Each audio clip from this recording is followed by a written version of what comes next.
हिमालय, जहां हर बर्फ का कण, हर गहरी घाटी और हर सरसराती हवा एक रहस्य को समेटे हुए है। इसे महज पर्वत मत समझिए, यह वह स्थान है जहां देवताओं ने निवास किया, जहां साधुओं ने मोक्ष पाया और जहां जीवन और मृत्यु के सबसे गहरे सत्य छिपे हैं। लेकिन क्या आपने कभी सोचा है कि इन पर्वतों के भीतर ऐसे रहस्य छिपे हो सकते हैं जिनका ज्ञान केवल कुछ ही लोगों को हो? हिमालय के 7 दिव्य द्वार। यह कहानी एक ऐसे रहस्य की है जो आपको सोचने पर मजबूर कर देगी। क्या आप सच्चाई जानने के लिए तैयार हैं?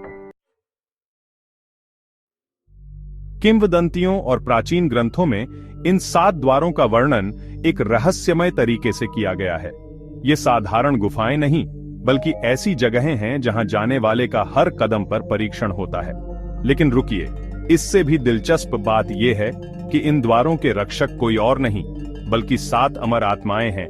हनुमान, अश्वत्थामा, विभीषण, कृपाचार्य, परशुराम, राजा बलि और मार्कंडे।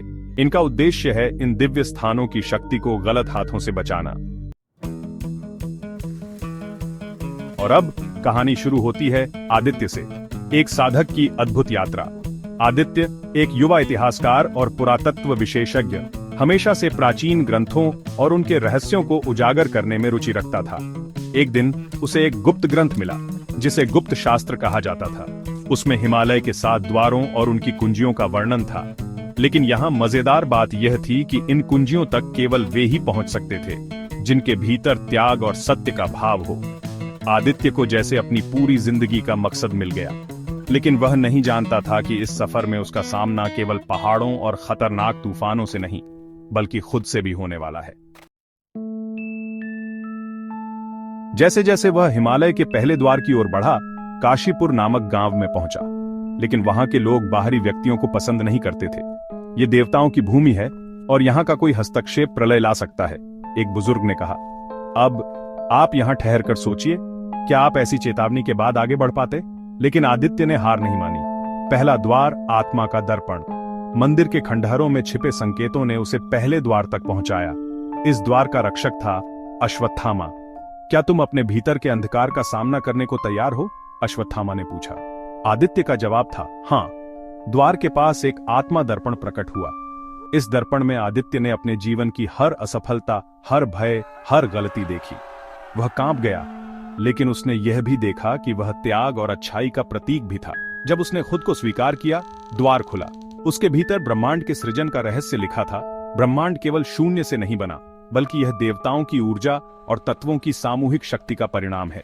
आप यहाँ सोच सकते हैं, क्या आप अपने अंधकार को देखने और स्वीकारने की हिम्मत रखेंगे? दूसरा द्वार, शरीर और आत्मा का संतुलन। आदित्य अब दूसरे द्वार की ओर बढ़ा। वहां विभीषण ने उसका स्वागत किया।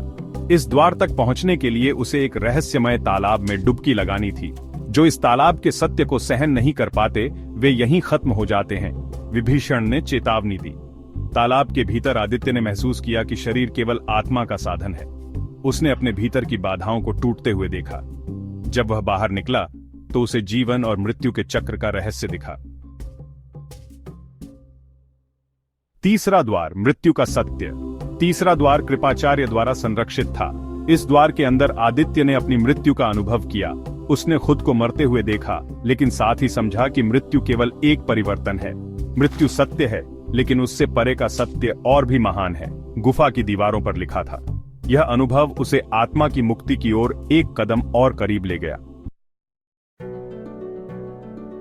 चौथा द्वार, समय और स्थान का भ्रम। चौथा द्वार परशुराम का था। यहां आदित्य को समय और स्थान की सीमाओं को समझना था। उसने अतीत, वर्तमान और भविष्य को देखा। उसे महसूस हुआ कि समय केवल एक भ्रम है और स्थान केवल एक बंधन। जो समय और स्थान से परे देख सकता है, वही सच्चाई को समझ सकता है, परशुराम ने कहा। पांचवां द्वार, पंचतत्वों का ज्ञान। अब आदित्य 5वें द्वार की ओर बढ़ा। यहां हनुमान ने उसका स्वागत किया। इस द्वार में उसे पंचतत्वों के आयामों से गुजरना था।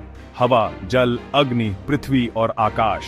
हर तत्व ने उसे अपने भीतर छिपे गहरे रहस्यों से परिचित कराया। अग्नि ने उसकी नकारात्मकताओं को जलाया, जल ने उसे शुद्ध किया और आकाश ने उसे अनंत संभावनाओं का आभास दिया।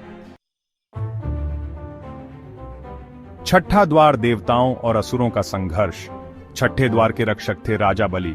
यहां आदित्य को देवताओं और असुरों की दुनिया के रहस्यों का सामना करना था। उसने महसूस किया कि सृष्टि को बनाने और बिगाड़ने वाली शक्तियां केवल हमारी इच्छाओं और भय का प्रतिबिंब हैं। जो अपने भीतर की इच्छाओं और भय पर विजय पा लेता है वही इस द्वार को पार कर सकता है, राजा बलि ने कहा। क्या सातवां द्वार खुल पाएगा? अब सवाल यह है, क्या आदित्य सातवें और अंतिम द्वार तक पहुंच पाएगा? क्या वह उन रहस्यों को उजागर कर पाएगा जो हजारों वर्षों से छिपे हैं?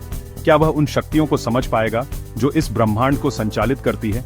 यह केवल एक कहानी नहीं है, यह एक यात्रा है, आपकी, मेरी, हम सबकी। हम सभी के भीतर 7 द्वार हैं और इन्हें पार करने का साहस केवल उन्हीं में होता है जो अपने सत्य को स्वीकारने और अंधकार का सामना करने के लिए तैयार होते हैं। आदित्य की यात्रा जारी है, लेकिन क्या आप इस यात्रा में शामिल होने के लिए तैयार हैं?